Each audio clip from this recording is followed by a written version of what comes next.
Oh, hey, 3FLP. It's Mrs. Laux again. I was just reading a little Wayside School Gets a Little Stranger in my car because I needed to take a break from my family. So here's chapter 25. When we last left, we knew that Miss Nogard, Wendy Nogard, with the ear on top of her head, can hear other people's thoughts, and now she's their substitute teacher. She's a very bitter woman, so she likes to make people feel kind of bad. So the last chapter, she was setting people up by listening to their thoughts and then doing things to kind of twist their stories a little bit and make them feel really bad. So chapter 25 is called Guilty. Some of the children were working in their workbooks, others were reading in their readers, and still others were computing on the computer. Miss Nogard looked from one to the other. Eeny, meeny, miny, Mauricia, she thought. Mauricia was stamping a stamp. Mauricia, said Miss Nogard, will you come here, please? Mauricia walked to the front of the room. Yes, she said cheerfully. Don't yes me, young lady, said Miss Nogard. You know what you did. Mauricia looked back at her teacher. What did I do? She wondered. Miss Nogard waited patiently. Everyone was guilty of something. I didn't do anything, did I? Thought Mauricia in her head. I've been good, I think, unless she found out about that dictionary page I accidentally tore.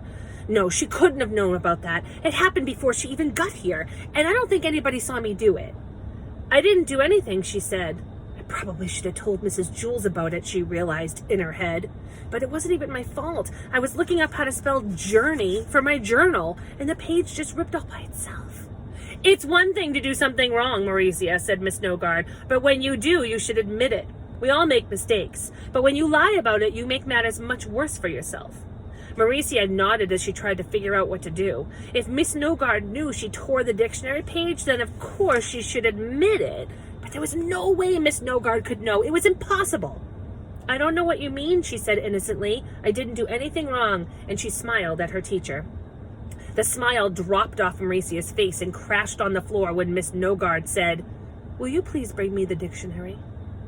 The dictionary lay on top of the bookcase. Mauricia numbly went after it. How could she know, she wondered. It's impossible. Maybe she just wants to look up a word.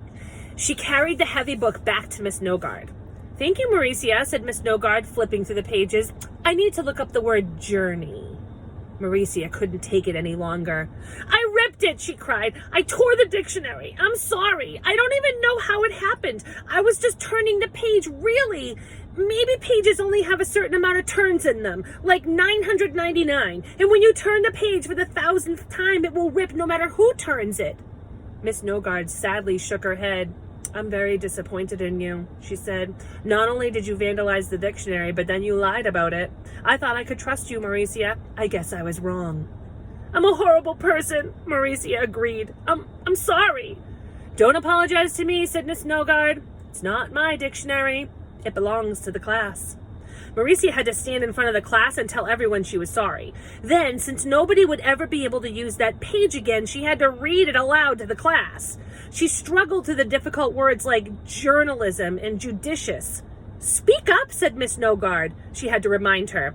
And everybody needs to pay attention because there will be a test on the page when Mauricia is finished. I love that there's going to be a test on the dictionary page. Hey, that's not fair, complained Jason.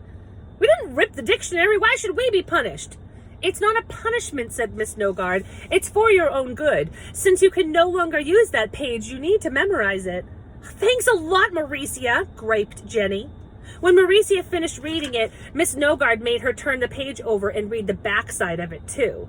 But I only ripped the front, said Mauricia, not the back.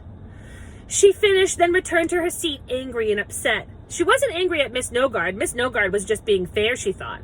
But there was only one way Miss Nogard could have known about the torn page, she realized. Somebody in the class must have seen her tear it, and then they tattled on her. She looked around the room from Dee Dee to Todd to Terrence to Joy. She didn't trust any of them. One of her friends was a no-good, dirty, double-crossing snake in the grass.